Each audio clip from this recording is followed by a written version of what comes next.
நமசிவாய வணக்கம். இந்த மகான்களோட சமாதி வழிபாடு பண்றதுங்கிறது ரொம்ப விசேஷம். சமம் பிளஸ் ஆதி இஸ் ஈக்வல் டு சமாதி. அதாவது எந்த பிரம்மத்திலேருந்து நம்ம வரோமோ அதே பிரம்மத்தோட பிரம்மமா கடவுளோடையே கடவுளா கலக்கிறது. கடலோட எந்த தண்ணி கலந்தாலும் அதுவும் கடலாயிடும். அந்த மாதிரி அந்த இறைவனோடு இறைவனாக கலக்கக்கூடிய சாயுஜ்ய நிலை மோட்சத்துல இருக்கிற 4 நிலைகள்ல ரொம்ப உயர்ந்தது. மகான்களுடைய சமாதி தரிசனம்ங்கிறதே விசேஷம். நம்முடைய எல்லா கர்மவினை கெட்ட கர்மவினையும் அழிக்கும்.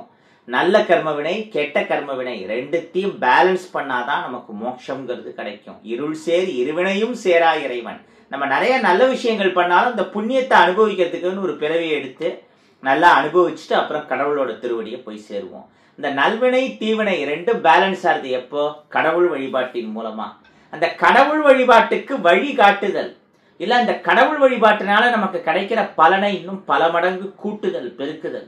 அது மகான்களால சித்தர்களால நினைச்சா முடியும். பல உதாரணங்கள் அதுக்கு இருக்கு. ஜீவசமாதியே விசேஷம். அதுவும் ஜீவசமாதியில இந்த ஜலசமாதி, இந்த தண்ணியில ஜீவசமாதி ஆகுதுங்கிறது இன்னும் விசேஷம். இந்த வாட்டர் மெமரி, வாட்டர் எனர்ஜிங்கிறது ஒரு பெரிய டாபிக். அதை பத்தி பேசுறதா இருந்தா மணிக்கணக்கா பேசின்னு போலாம். அந்த வகையில சென்னையில கிணத்துல ஜலத்துல ஜீவசமாதியானவர் வேங்கட சுபானந்தா சுவாமிகள். பாண்டிச்சேரியில அழகப்ப சித்தர்னு ஒருத்தர். வெகு விரைவில் நம்ம பாண்டிச்சேரியில இருக்கிற ஜீவசமாதிகள் தரிசனம் பண்ண போறோம். அப்ப அவரை பார்க்க போறேன்.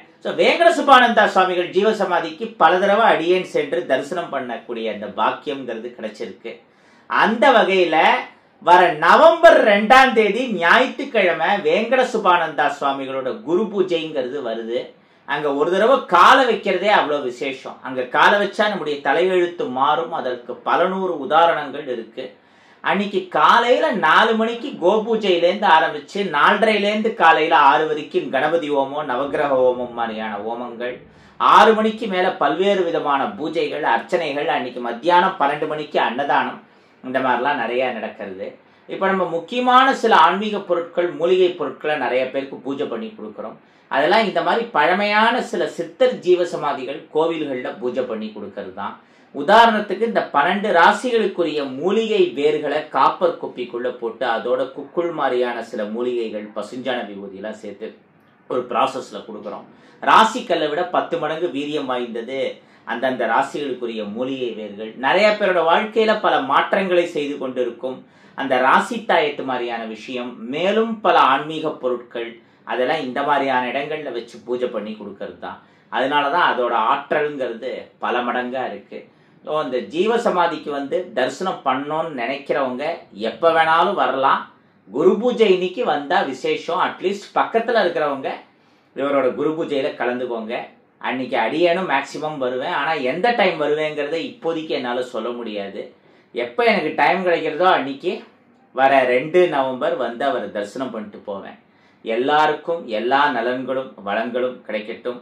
தொடர்ந்து இந்த மாதிரி பல ஜீவசமாதிகளை அடியேன் தரிசனம் பண்ணணும். இந்த மாதிரியான இடங்கள்ல இப்படி சக்தி வாய்ந்த பல பொருட்களை வச்சு நிறைய பேருக்கு கொடுத்து அதனால நிறைய பேரோட கெட்ட கர்ம வினைகள் கழியணும்னு அடியேனும் வேண்டிக்கிறேன். அடியேன் சார்பா நீங்களும் எல்லாரும் வேண்டிக்கோங்க. அவன் அருளாலே அவன் தாழ் வணங்கி வாழிய செந்தமிழ் வாழ்க நற்றமிழர் வாழ்க பாரத மணித்திருநாடு. நன்றி, வணக்கம்.